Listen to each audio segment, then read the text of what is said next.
smaller stops will be serviced as normal. And we're just about to depart from stop number 1, St Andrew's Square. First brick was laid in 1767. In the mid-18th century, the old town had become very unpleasant, very cramped, overcrowded, disease-ridden, not a nice place to live. And the Lord Provost, or Mayor at the time, George Drummond, looked out across this vast expanse of land to the north. It's difficult to imagine now, but everything around us was just empty farmland. And he said, let's expand the city to the north. So we launched a competition. This competition was won by a young architect, James Craig, 26 years old, and his vision for a symmetrical grid design with 2 large squares at either end. So we have St Andrew's Square at this end and Charlotte Square at the west end, linked by 3 major thoroughfares, Princes Street, George Street and Queen Street. Straight ahead of us now is Maltrees Walk, which has some very fancy shops. You can see there's Harvey Nichols on one side and Louis Vuitton on the other. And if you walk through to the other side of Maltrees Walk, you'll end up at the big new shopping centre, the St James Quarter. It just opened its doors a couple of months ago. At the centre of the St James Quarter is a distinctive new hotel. It's a very unusual shape. It has been compared to the walnut whip emoji, and any other comparisons are just cruel. When we get round the corner, we'll see on the left the headquarters of the Royal Bank of Scotland, also known as Dundas House. It was built for a wealthy merchant, Lawrence Dundas, completed in 1774. But it's now a working bank, so you can actually wander in and have a look around. And if you do so, I'd encourage you to look up, because it's got quite an impressive ceiling. On the right hand side, in the centre of the square, a large tower with a statue on top. That's the Melville Monument. The man on top is the first Viscount Melville, Sir Henry Dundas, the dominant Scottish politician in the late 18th and early 19th century. He was sadly on the wrong side of the debate over the abolition of slavery, and also presided over the Highland clearances, so not a very likeable character. But in 1806 he became the last member of Parliament ever to be impeached on suspicion of having misappropriated public funds. The charges were never proven, but when you consider he wasn't just a politician, but also a lawyer and a banker, not that I want to denigrate any of those noble professions, of course, you can perhaps reach your own conclusions about Sir Henry Dundas. The green space in the middle of the square wasn't always open to the public. That's a fairly recent development, about 15 years ago. Prior to that, it was supposed to be private gardens for the residents of St Andrew's Square. The council finally realised that nobody actually lives on St Andrew's Square anymore. So commercial now, so just opened it up to the public. Straight ahead of us, this large Gothic tower, is the Scott Monument, a monument to Sir Walter Scott. 200 feet and 6 inches tall, the largest monument to a writer anywhere in the world. And now on the right, we'll start getting views across the valley towards the old town. So everything over there is the old town, everything on the left is the new town. We'll be exploring a bit of both during the tour today. There is a local Edinburgh bylaw that states you can't have any significant structures on the south side of Princes Street, and that's because we value the view that we're getting just now across the valley towards the old town, and along the west end of Princes Street, of course, you get views of the castle. There are a couple of notable exceptions to this bylaw. One, of course, is the Scott Monument, and another is the Balmoral Hotel, the large building with a clock tower just up ahead of us on the right. If you compare the time on the clock to your own watches, you might notice it's around 3 or 4 minutes fast. That's because it's a former railway hotel. It's right next to the train station. They want you to be on time to catch your train. So if you're leaving Edinburgh by train, forget that I told you the clock is fast. Originally known as the North British Hotel because it was part of the North British Railway, it's now part of the Rocco Forte Group. The Harry Potter novelist J.K. Rowling finished the last of the Harry Potter books one of the suites of the Balmoral. She was a resident in Edinburgh at the time, but she wanted a bit of peace and quiet while she put the finishing touches to Harry Potter and the Deathly Hallows. On the left, the General Register House, where all the records of births, deaths and marriages in Scotland going back hundreds of years are held. So if you believe you have Scottish ancestry and you want to trace it, that's the place to go. We're about to travel along Waterloo Place, not named after the ABBA song, but the battle in 1815, and we're approaching stop number 2 for Colton Hill. Colton Hill is directly ahead of us. On top of the hill is a tower. That's the Nelson Monument. Admiral Horatio Nelson, the victor of the Battle of Trafalgar in 1805. And on the right, the wall of the old Calton Cemetery, where the philosopher David Hume is buried. And then on the right, St Andrew's House. This is the administrative headquarters of the Scottish Government. So while the decisions are made in the Parliament building that we'll see later on, this is where all the day-to-day paperwork happens. And it's actually built on the site of an old prison. This was the old Calton Jail. Some say it's quite appropriate we now have politicians working on a site that used to be reserved for criminals. I, of course, couldn't possibly comment. And then on the right we'll start to get some nice views across the city, and ahead of us towards Arthur Street and Salisbury Crags. Coming up on the left, the old Royal High School building. The high school moved out in the 1960s. It was talked about as a possible venue for the Scottish Parliament for a while, before we ended up building the new building instead. And on the right we'll see the Burns Monument. Robert Burns, Scotland's national poet, responsible for poems like To a Mouse, To a Haggis, the second most popular song in the world, Auld Lang Syne. The most popular, if you're interested, is Happy Birthday. And now on the right, through the trees, we get views across the valley towards Arthur Seat, the large hill in the distance. This is an extinct volcano, one of several extinct volcanic features that dominate Edinburgh's landscape. We often talk about Edinburgh as a city of contrasts. One of these is the landscape was forged by fire and ice, volcanoes and glaciers. Also we have such beautiful rural landscapes in the middle of a bustling urban centre. No one's entirely sure exactly where Arthur Seat gets its name from. There is the possible connection to King Arthur, and the legends of King Arthur were quite popular in the court of James IV around the time that Holyrood Palace was built. You can imagine them looking up from the palace towards Arthur Seat, wondering what romantic connections the landscape might have. We're currently on Regent Road, named after the Prince Regent at the time it was built, the future George IV.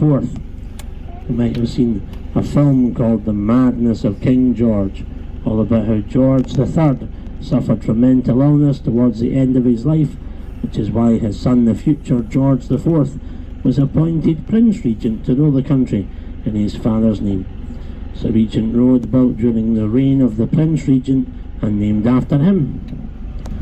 So we're about to turn onto Abbey Mount, the shoulder of the hill overlooking the ruins of Holyrood Abbey. And we'll be approaching stop number 3 for Holyrood Palace and the Scottish Parliament.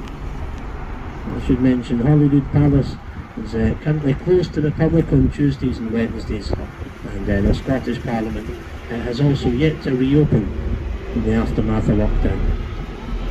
But we're about to head underneath a railway bridge that houses half of Edinburgh's pigeon population, so those at the rear of the top deck might want to duck at this point. It's part of the East Coast Main Line, the main railway link between Edinburgh and London.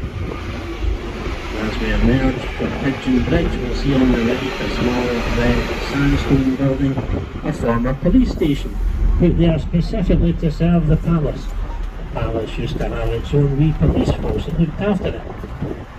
And the palace itself is just hiding behind this walled garden on the left, so we'll get our first glimpses of it through the trees as the bus moves on. Also coming up on the left, we'll see a curious little stone building known as Queen Mary's Bathhouse. The legend is that Mary, Queen of Scots, would bathe in there twice a year, which incidentally makes her twice as queen as her cousin, Elizabeth I of England, who we're told only bathed once a year. It does seem rather unlikely. It looks like a very cold and drafty little building. Another possibility is it could have been used for sports supplies. Mary was fond of playing tennis and football, though she wasn't as good at headers after 50 metres. We'll get our first good look at the palace once we're past this building, so if you glance to the left as we pass through the junction, you'll see the front of the palace with the ruins of the abbey tucked in just behind it. So that's on the left. Now on the right, the Scottish Parliament. Very modern building, finished in 2004, designed by the Catalan architect Enric Morales, who sadly didn't live to see it completed. There is something of an architect's curse in Edinburgh, not unusual for them to pass away before the work is finished. And on the left, another look at the palace, the Queen's official residence in Scotland, where she spends more time at Balmoral Castle in the Highlands. Now this area has three different names, known as the Royal Park, Holyrood Park and the Queen's Park. And eventually we have a king on the throne, or revert to being the King's Park. Directly ahead of us and on the left as we turn the corner, we have Salisbury Crags, the large cliff on top of the hill. This is an extinct volcanic vent.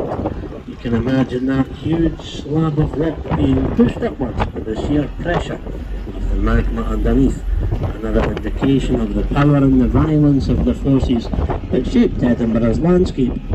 A man who spent a great deal of time up there was James Hutton, known today as the father of modern geology. Before Hutton, it was thought the earth was just a few thousand years old, based on a literal interpretation of the Old Testament. But by studying the rocks up there, Hutton realised the earth had to be many millions of years old. Indeed, Salisbury Crags themselves thought to date back some 340 million years. If you want to find out more about James Hutton and geology, you can visit the attraction we're just passing on the right.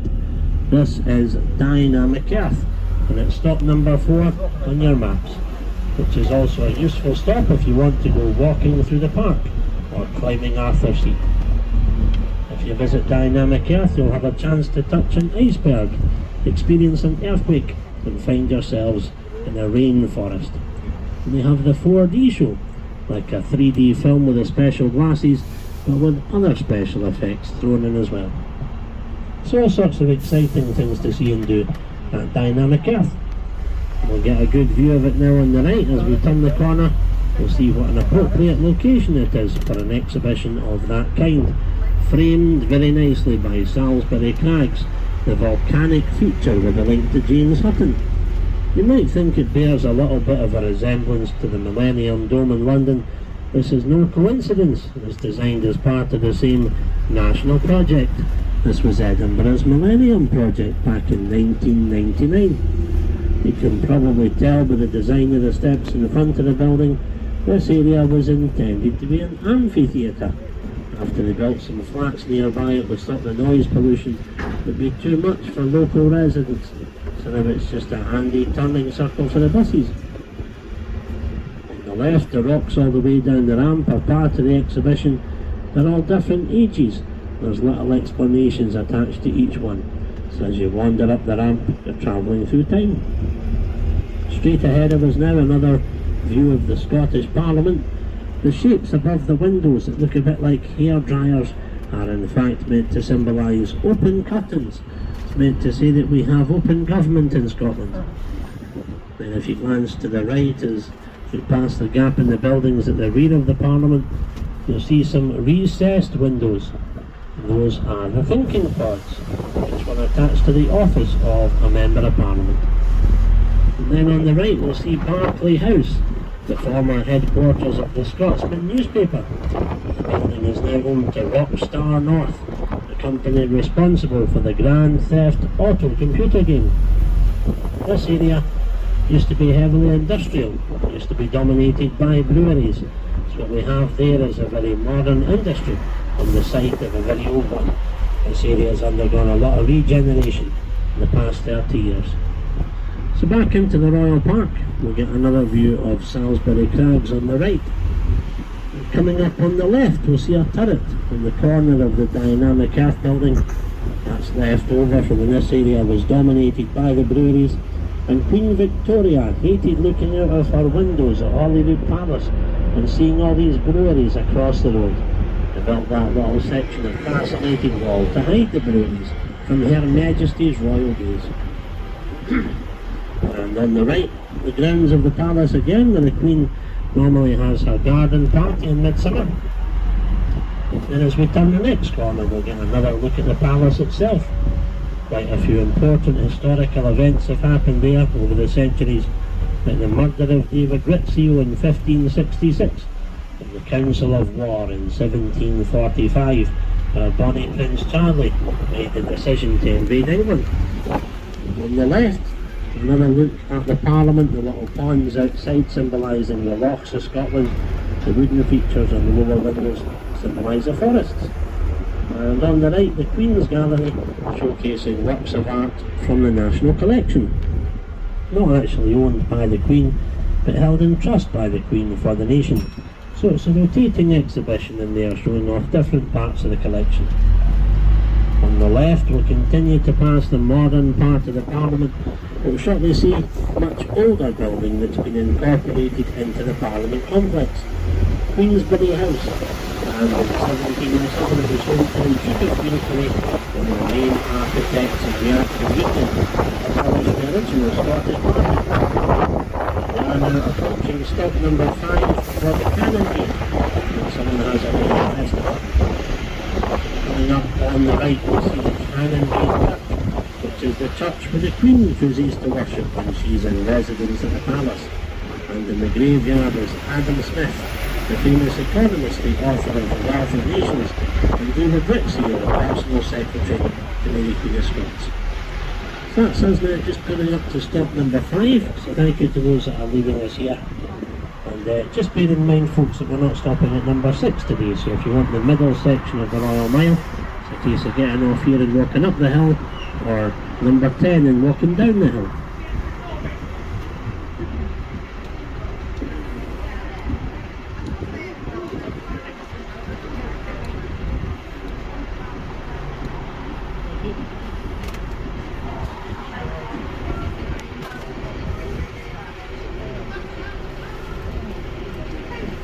The graveyard was once visited by Charles Dickens. When Dickens was here, he saw the grave of an Ebenezer Scroggie. Scroggie was described as a mealman, meaning he made his living by transporting oatmeal. But the first time Dickens read the inscription, he misread it and thought it said mean man. He thought, what must this man have been like to be described as a mean man on his gravestone? Of course, that was the thought process that eventually led to Ebenezer Scrooge and A Christmas Carol. I should mention, unfortunately, that gravestone no longer exists, just in case you were tempted to go looking for it. But the Cannon Gate is part of Edinburgh's Royal Mile, which is actually 5 different streets from end to end, and is actually longer than a mile. It's a mile and 106 yards, which happens to be the old Scots Mile. Before the Act of Union, we had our own weights and measures in Scotland, and they tended to be a bit larger than the imperial measures we know today. For example, the old Scots pint is 3 times the size of an imperial pint. It's a favourite fact of mine. The Cannon Gate was a separate town in its own right, taking its name not from artillery cannons, but ecclesiastical canons, the monks who worked at the abbey. This is the path they have taken to get up into the city, so the Cannon Gate translates as the Walk of the Monks. This next set of traffic lights represents the end of the Cannon Gate and the beginning of the old city of Edinburgh. It also represents the beginning of our diversion, because we'd normally carry straight on up the High Street to stop number 6, but instead we're going to turn onto St Mary Street. And when we do, we'll see on the right a pub called the World's End. It might seem like a strange name for a pub, but on this junction stood the old Netherbow Port, the eastern gateway of the city. Before the railways, travel was a very difficult and dangerous business, so a lot of people never bothered. They spent their entire lives in the settlements they grew up in. So for those people that never left Edinburgh, the Netherbow Port really was the end of the world. It formed part of the old Flodden Wall, the defensive wall built around the city in the aftermath of the disastrous Battle of Flodden in 1513. An attempted Scottish invasion of England that had gone terribly wrong, and the people of Edinburgh, terrified the English army would come north and sack the city, banded together men, women and children to build this defensive wall. Sections of it can still be seen today. We're actually about to see a section of the Flodden Wall. It's a wee bonus today as part of a diversion. So that'll be coming up shortly on the right. But first on the right, we'll see the entrance to the Cowgate, which is the route the farmers would have taken when they herded their cattle into the city on market day. Takes you straight to the grass market, and we'll be visiting the grass market ourselves a little bit later on in the tour. The Cowgate is also home to St Patrick's Church, which is where Hibernian Football Club were founded. One of the two main football teams in Edinburgh, Hibernian and Hutton Midlothian. Hibernian, the Latin word for Irish, because it was founded by Irish folk who'd settled on the Cowgate.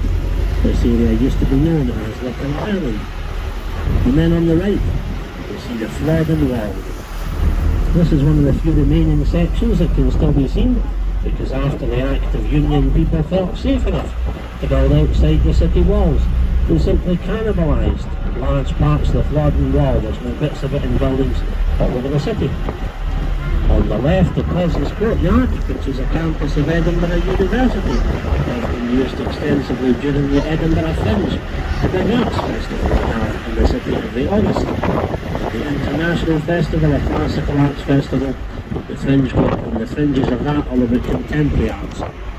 Coming up on the right is the entrance to West Richmond Street. The number 42 West Richmond Street used to have a very important tenant.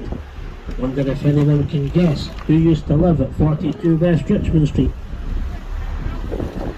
Me! I used to live there.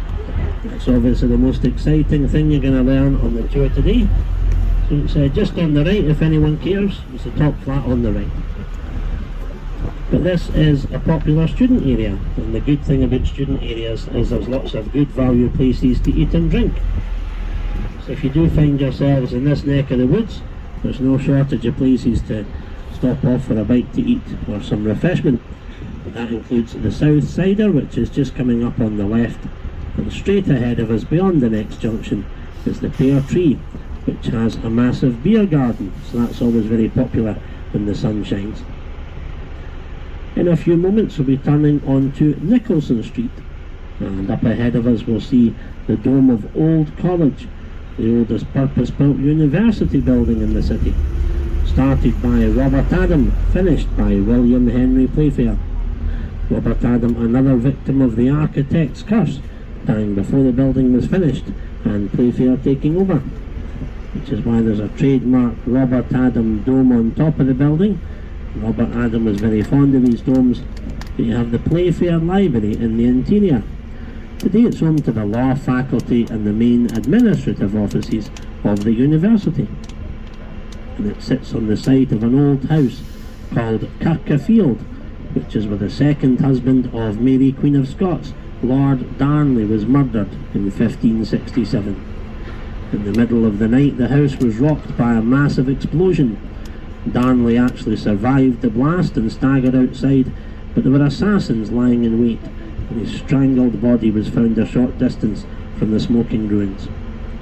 Mary then married the Earl of Bothwell, who was almost certainly the lead conspirator in the murder of Darnley. And this was too much for the Scottish nobility, and that's why the Scottish nobles rose up and deposed Mary. That's what ultimately led to her fleeing to England, being imprisoned for 19 years and finally beheaded. But she was succeeded by her son, who became James VI of Scotland and later James I of England. Of course, he was the intended victim of another famous gunpowder plot, he was almost blown up by Guy Fawkes in 1605. So the Stuarts and gunpowder plots very much go together. Coming up shortly on the left, when we get round the corner, we'll see Nicholson Square and a small monument to the biblical character Tubal Cain, who's the patron saint of metal workers. Used to be lots of metal workers in this part of the city. And all down the pillar underneath the statue are the coats of arms of the Royal Boroughs of Scotland. Coming up on the right, the Surgeons' Hall, grand neoclassical building with a very interesting exhibition inside where you might not want to visit if you have a weak stomach. All sorts of body parts pickled in formaldehyde, deformed skeletons and old surgical instruments. So a fascinating place, but perhaps not for straight after breakfast. And coming up on the left, we'll get a closer look at Old College, the building I was wittering on about before. And if you're able to glance through the main entrance into the inner courtyard, you'll see it has a magnificent quadrangle. The building's probably more impressive from the inside than it is from the outside. So if you have a chance to wander in there and have a look, I'd encourage you to do so. We're about to turn onto Chamber Street. That'll be us back onto the normal route. We'll be approaching stop number 7 for the National Museum and Greyfriars Bobby. And again, someone has already pressed the button for that one. So on the left, we'll continue to pass the Old College, and then we'll see two statues. The first one will be the architect William Henry Playfair, the second the former Lord Provost or Mayor of the city, William Chambers, who gave his name to Chamber Street.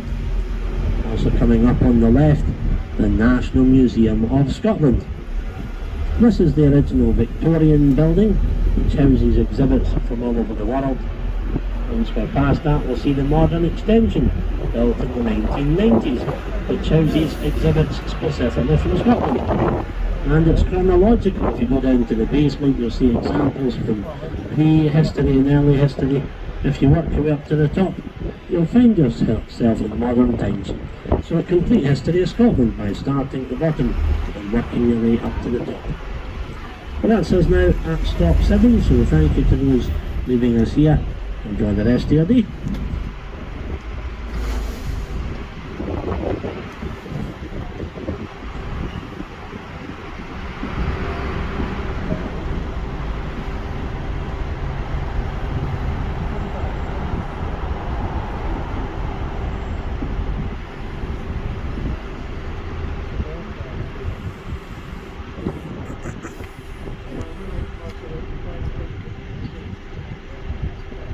There's also a nice roof garden on top of the museum as well, where you get fantastic views across the city. The museum is free to visit, and sometimes people ask me if I was to only recommend one thing, if you only had time to do one thing in Edinburgh, what would that be? And for me that would be the National Museum. Coming up on the right, when we turn the corner, we'll see Greyfriars Bobby, a small statue of a Skye Terrier. We'll be doubling back and passing the statue again in a few minutes, so you'll have another chance to see him, and I'll tell you the story on the return trip. But you might notice just now he's got a bit of a shiny nose. Some people are under the mistaken impression that it's some sort of great tradition to rub Bobby's nose, but it's not. So don't. It's only come about in the last few years, and there are fears people are damaging the statue by rubbing it. So if you see someone rubbing the statue, you can tell them, don't touch the Bobby. Which does have another meaning in Edinburgh, but I'm not going to tell you what that is. However, you can see a pickled one at Surgeons' Hall. But now on the left, the main campus of Edinburgh University. The large round building is McEwen Hall, the main graduation hall. Next door to that is the old medical school. Inside the medical school, a small anatomy museum. Among the things you can see in that museum is the skeleton of William Burke, half of the infamous Burke in here. I'll tell you more about Burke in here a wee bit later. And then coming up on the left, you'll see a wee pub called Sandy Bell's. Alexander Graham Bell was born in Edinburgh before immigrating to North America and inventing the telephone.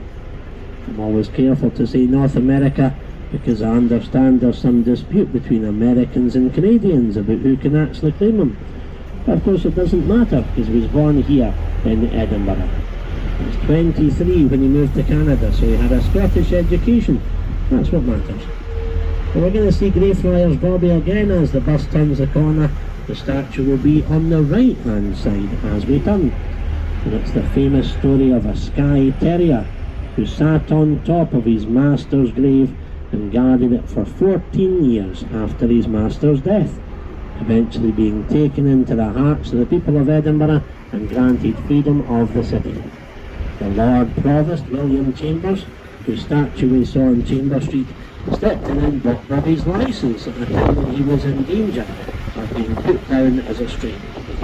Among the privileges that came with being given freedom of the city was the right to vote. So that wee dog had the right to vote about 50 years before women were given the right to vote. We're approaching stop number 8 for the Grassmarket. And coming up on the right, you'll see the bottom of Victoria Street, one of the most picturesque streets in Edinburgh. Also coming up on the right, you'll see a pub called the Last Drop, referring not just to the last drop of beer or whisky in their glass, but the last physical drop from the gallows. The Grassmarket was infamous as a place of public execution. And that's us now at stop 8, so thank you to those leaving us here. Enjoy the rest of your day.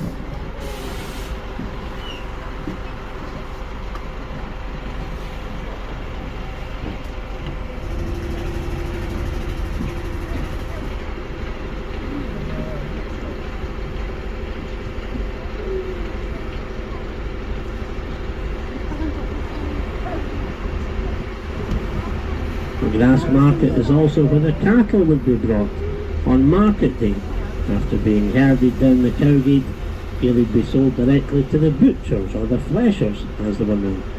Before people had access to modern refrigeration systems, the best way to keep meat fresh was to allow it to have a pulse until the last possible moment. You can imagine lots of bales of hay all around here to cater for these animals, hence the name, the Grassmarket. That all changed with the introduction of the railways, because suddenly it was possible to bring fresh meat and dairy into the city in good time. It's difficult to imagine now the city teeming not just with people, but with animals as well.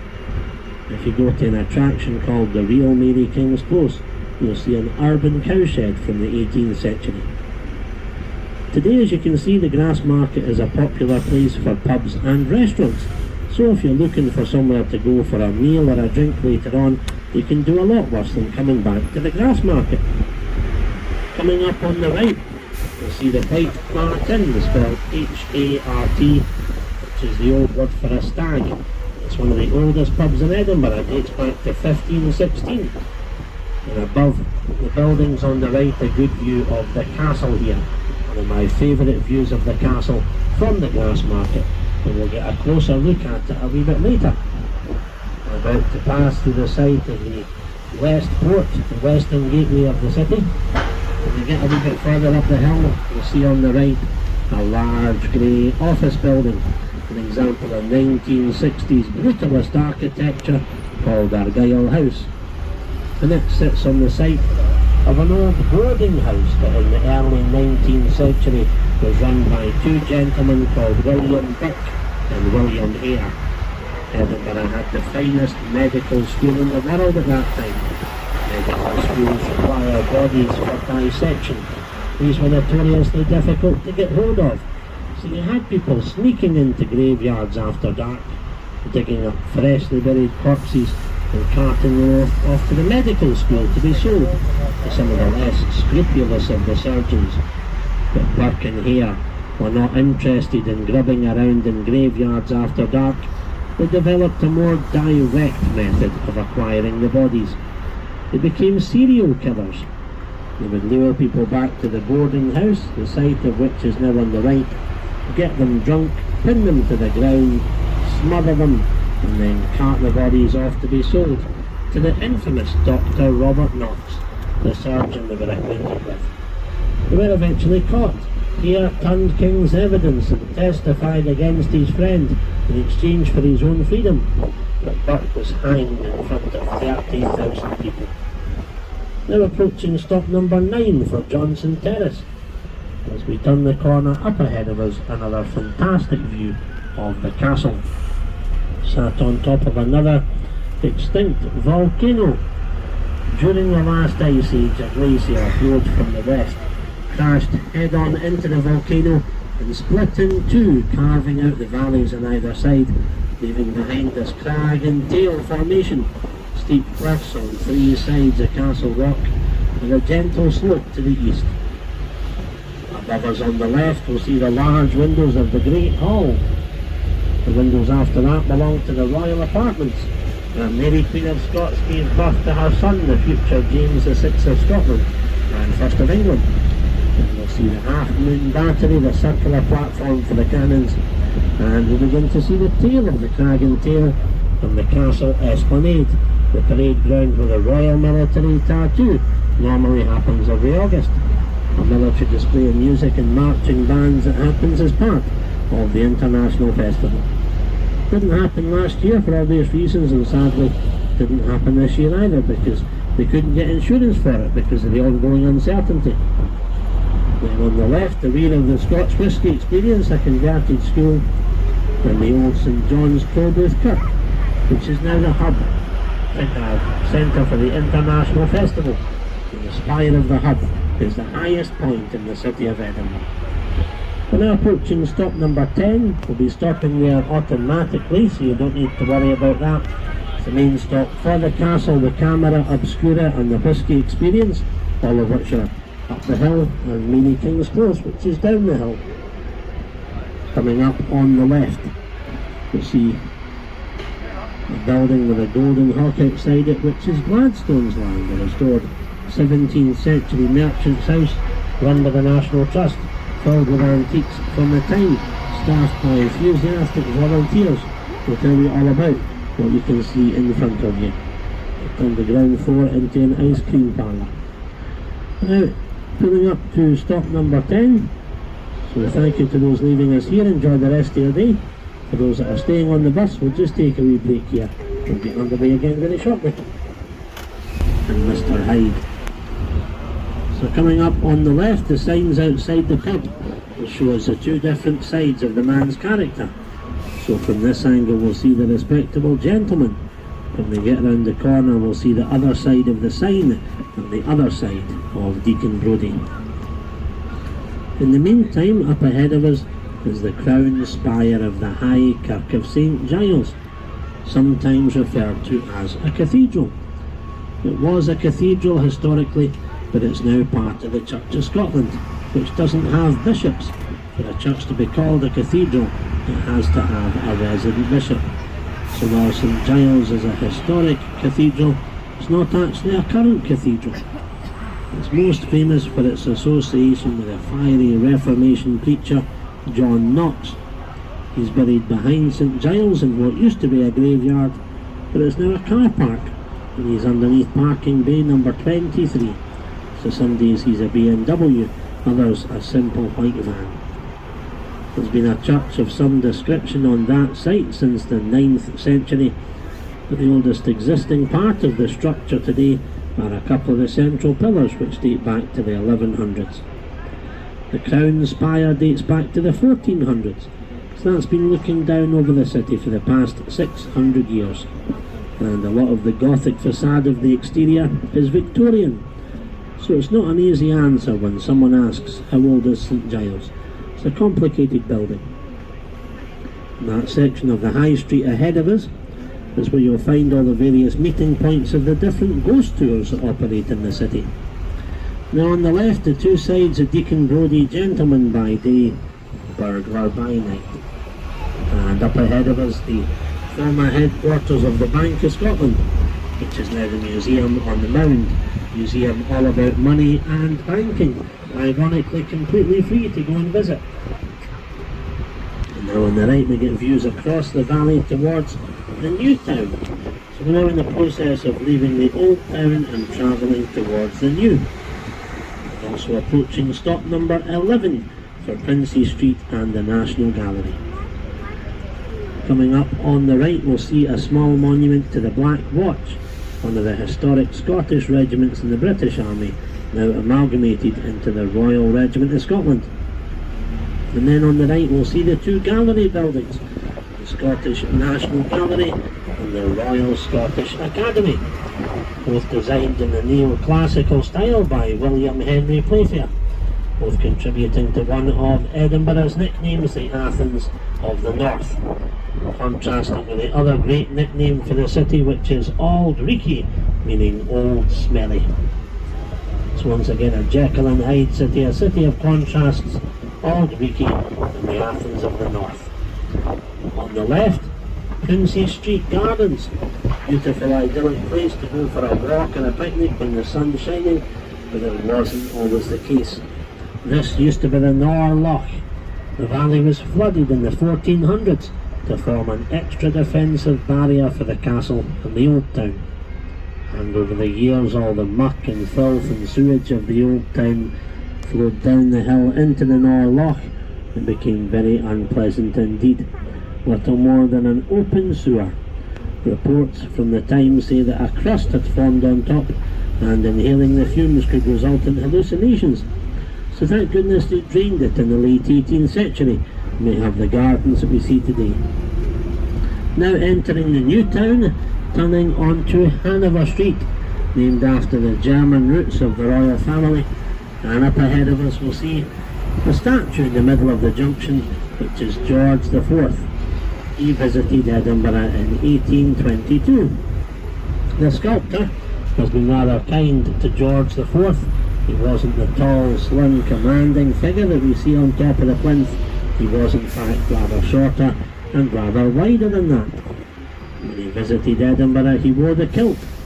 He didn't wear it to just above the knee, as is the normal practice. He wore it considerably higher. To preserve his royal modesty, he wore pink tights underneath.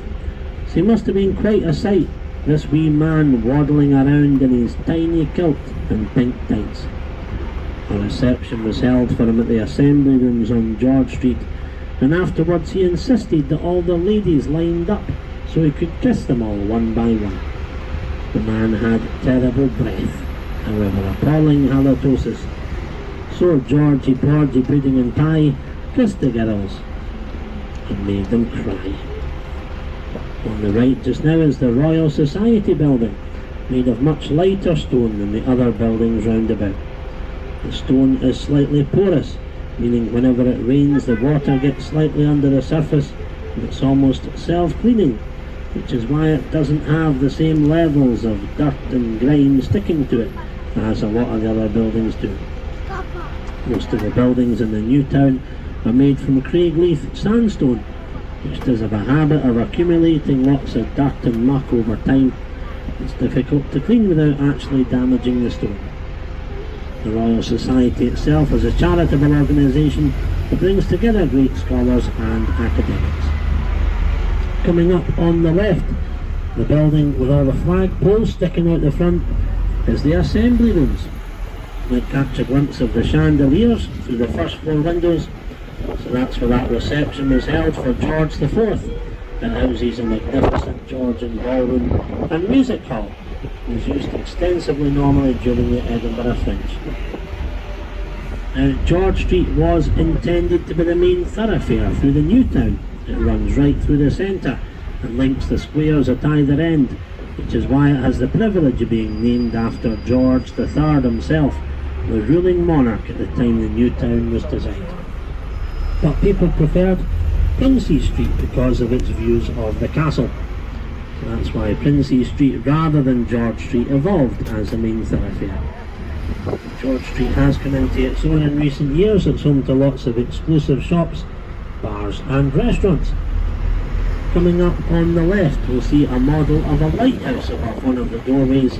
That's home to the Scottish Lighthouse Board that looks after all the lighthouses around the coast of Scotland. That's where Robert Louis Stevenson's father and grandfather worked. The Stevensons were great lighthouse engineers, as I mentioned earlier. And then coming up on the left, we'll see the castle again. As we glance down Castle Street, The only street in the new town not named after the active union or the royal family, but simply the view of the castle that we'll appreciate shortly on the left. And on the right, they built this statue's Thomas Chalmers, as the first moderator of the Free Church of Scotland. Then on the right, the building is slightly larger than the ones around it. It's number 121 George Street, the administrative headquarters of the Church of Scotland. And in a few moments we get to the end of the street. If you glance up to the left and the right, you'll notice something strange about the upper windows. They are in fact false windows. The Georgians were obsessed with symmetry. It wasn't acceptable to have a plain gable end at the end of the street, and to put in these false windows to present a symmetrical facade. There had been a theory these were something to do with the window tax, but anyone living in the new town at the time of the window tax would have been well able to afford it. It wouldn't have been a problem for them, and the clue to that is they only occur at the gable ends of the buildings. That tells us it was just in the interests of symmetry. We're about to turn on to Charlotte Square. We'll be approaching stop number 12 for the Georgian House Museum and the Johnny Walker Experience. The intention had been for it to be called St George's Square, because we have St Andrew's Square at the other end of the new town. So St Andrew, St George, the patron saints of Scotland and England, a reference to the active union between the two countries. But to remember that we already have a George Square on the south side, so to avoid confusion, renamed this one Charlotte Square after the wife of George III, Queen Charlotte. On the left, as we travel around the square, we'll see these palisaded frontages. It's a trick of the architecture that draws the whole building in together, so that even though these are a series of different houses, you could believe, if looked at from a distance, it was one large palatial residence. It's an example of later Georgian architecture, because this was the last part of the new town to be completed. It started at the east end and worked towards the west. By the time they got to Charlotte Square, it was the early 19th century. So while the earlier Georgian stuff tended to be much flatter and more conventional, by the 19th century they were experimenting with these palisaded frontages. On the right hand side, in the centre of the square, you'll see a statue of a man on a horse. That's Prince Albert, the late husband of Queen Victoria. The sculptor was John Steele, a prolific Edinburgh sculptor responsible for many of the statues around the city. Coming up on the left, the building with the dome on top is West Register House, where all the criminal records of Scotland are held.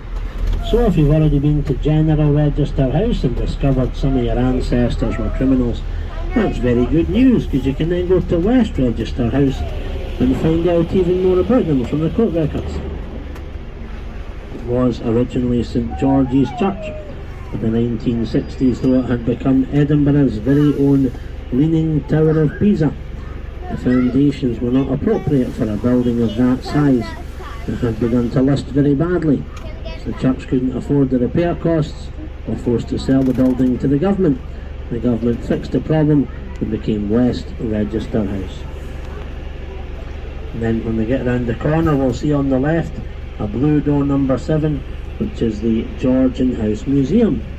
Restored Georgian House, run by the National Trust, filled with antiques from the time, staffed by enthusiastic volunteers who will tell you all about what you can see in front of you. And when it's open, they sometimes have a costume character who comes out and waves to us. So if we see him today, don't keep him hanging. Next door to that, we'll see a black door number 6, which is Butte House, the official residence of the First Minister. We've yet to have Nicola come out and wave to us, but there's a first time for everything.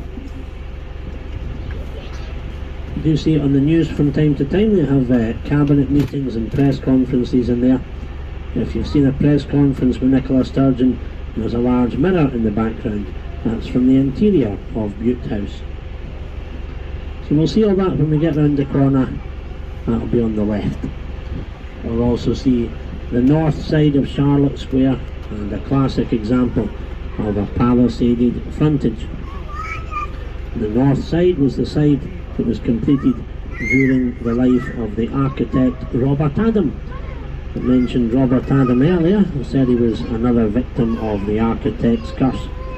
Charlotte Square was another of the projects in the pipeline at the time of his death. And they managed to complete the north side. And that's what led to the problems with St George's Church. His apprentice took over the design, attempted to enlarge the building, but didn't make the necessary adjustments to the foundations. So that's what led to those problems all those decades later. The plan had been to have a similar building as a mirror image on St Andrew's Square, but as we know, a merchant called Lawrence Dundas bought that plot of land and built his house on it before the council could do anything about it. So coming up on the left, to recap, we'll see the Georgian House Museum, the blue door number 7, and next door to that, Butte House, the black door number 6, the official residence of the First Minister, as well as the north side of the square and a classic example of a palisaded frontage. So coming up, when we get around the corner, we'll see on the right the entrance to Young Street, which is home to the Oxford Bar. If there's any fans of Ian Rankin on the bus, you'll know of the Oxford Bar as the favourite drinking hole of Detective Inspector Rebus. And the author himself is said to pop in from time to time. So you never know, if you wander into the Oxford Bar, you might just come face to face with Ian Rankin. Seems like a tiny little pub when you first walk in, but there's a bigger room at the back. And they have a real fireplace where they sometimes burn peat, which gives off a very interesting aroma. Particularly nice if you're having a wee smoky island malt at the same time. On the left, we'll see a small monument to Catherine Sinclair, children's author and philanthropist, and a good friend of Sir Walter Scott, which is why her monument might remind you a bit of the Scott Monument, almost as though someone chopped off the top of the Scott Monument and plonked it there. It was Catherine Sinclair who persuaded Sir Walter to take responsibility for the Waverley novels. He originally published them anonymously because he wasn't sure how they'd be received. And on the right, what looks like a barber shop called Panda and Sons is actually a pub in disguise. It's inspired by the American speakeasies of the Prohibition era. Now travelling along Queen Street, also named after Queen Charlotte, and keep an eye out on the right hand side for number 52, which was home to James Young Simpson, famous for discovering the anaesthetic properties of chloroform. His methods would have raised a few eyebrows by today's standards. He would invite some friends round for a meal, and afterwards, instead of whiskey and cigars, they would test various substances on themselves. They got quite lucky with chloroform. 2 more dose and they would never have discovered the anaesthetic properties. Too high a dose and it could have been fatal. As it was, Mrs. Simpson came through to the dining room, found them all flat out on the floor unconscious, and knew that her husband had been successful. He went on to promote the use of chloroform. His big breakthrough came when Queen Victoria gave birth to her son Prince Leopold under the influence. She said afterwards it made the experience of childbirth almost pleasurable. Simpson was knighted for his trouble, became the personal physician to Queen Victoria. Today there's a statue of him on Princes Street in the maternity unit of Edinburgh's Royal Infirmary. It's the Simpson Memorial wing. On the left, Queen Street Gardens. The new town was designed to be completely symmetrical. So if we have gardens on one side, that means we have to have gardens on the other. Unlike Princes Street Gardens, though, these ones are not open to the public. Local residents have to pay a fee of about £500 a year for the privilege of having access. But brace yourselves, because we're about to turn onto the bumpiest street in Edinburgh. Frederick Street always gives the bus a good shake, so you might want to hold on tight. If my commentary has sent you to sleep, this will wake you up again. It's named after the father of George III, Prince Frederick, who died before he was able to take the throne. And we're starting to see some earlier Georgian architecture now. Everything's much flatter and more conventional than those palisaded frontages we saw in Charlotte Square. So as we travel up Frederick Street, we'll see up ahead of us the statue in the middle of the junction, which is William Pitt the Younger, Britain's youngest ever Prime Minister, who came to office at the age of 24, at a time when the country was bankrupt. He'd been through two major wars, the American War of Independence, followed by the Napoleonic Wars. So to pay off all these war debts, he introduced a series of taxes. These included the income tax, which people were promised at the time was only a temporary measure. So now about to cross over George Street again, and then coming up on the left and the right, you'll see the entrances to Roe Street, one of the narrow auxiliary streets that take you behind the main thoroughfares of the New Town, designed for servants' quarters and servants' access. Straight ahead of us, a monument to the Scots Graves, a Scottish cavalry regiment that made its name at the Battle of Waterloo. Also up ahead of us, high up on the right, we'll get another look at the castle. If you visit the castle in early afternoon, any day except on Sundays, you'll see the 1 o'clock gun in action. It's one of the great Edinburgh experiences, standing next to the 1 o'clock gun with your fingers in your ears, waiting for it to go off. And if you work in tourism in Edinburgh, you will be asked at some point, what time does the 1 o'clock gun go off? I've had it twice so far. It was a very special moment. Among the other things you can see at the castle are Mound's Meg, a massive medieval siege gun, the Scottish crown jewels, which are the second oldest in Europe, the Stone of Destiny, the ancient crowning stone of the kings and queens of Scotland. You also get fantastic views to the north towards Fife and to the south towards the Pentland Hills. So you can't just whiz round the castle in an hour or so. You really have to set aside a full morning or afternoon to really appreciate it. Coming up on the right, another look at the Royal Scottish Academy. On top of the building is a statue of Queen Victoria. There's a chimney just behind the statue, so sometimes when the wind is blowing in the right direction it can look as though the smoke is coming from a rather unfortunate place. The Princes Street, not Princess Street as it's sometimes mispronounced, but Princes, the plural of Prince, named after the two sons of George III, Princes George and Frederick. And believe it or not, the new town was intended to be entirely residential. There weren't supposed to be any shops here at all. Princes Street, when it was first built, was one long row of residential Georgian townhouses.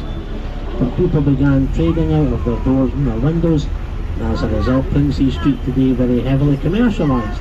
A lot of the original buildings have been demolished or had their facades completely altered, but the shops now dominate the street.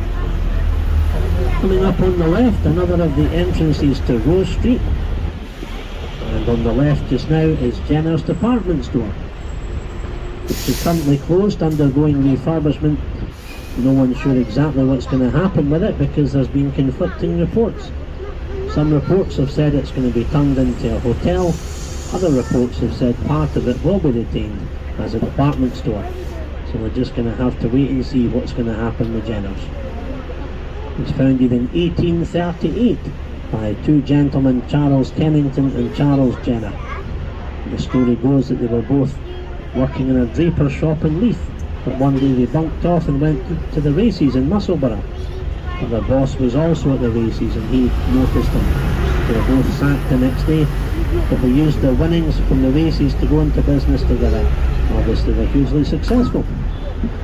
And then coming up on the left, you'll see a small statue of James Clerk Maxwell, a very important Scottish scientist. We're about to arrive back at stop number 1, St Andrew's Square, which is the main interchange point for all of our tours. So if you want to transfer to a city sightseeing or majestic, this is the place to do so. If you want to continue on the Edinburgh tour, the bus will be here for about 15 minutes before the next departure, so you can either stay in your seats if you're comfy enough or go for a wander, grab a coffee or something. But if you are leaving us, please make sure you have all your belongings with you. Thank you very much. Enjoy the rest of your time in Edinburgh and cheerio just now.